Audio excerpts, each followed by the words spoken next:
Правило 8. Простота. Това е същността на така желаните Apple продукти. Конкурентите им не могат да надминат нивото им на простота.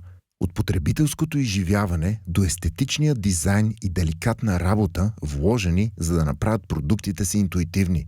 И така, едно нещо е ясно. По-малкото е винаги повече. Правило 9. Не е нужно да си първият, но трябва да си най-добрият.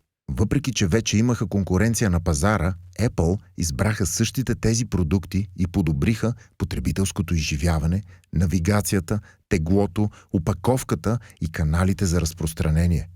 Те постигнаха по-добър дизайн и размер. Те слушаха, обърнаха внимание и успяха да проектират продукти, които са супер удобни за носене с теб, където и да отидеш.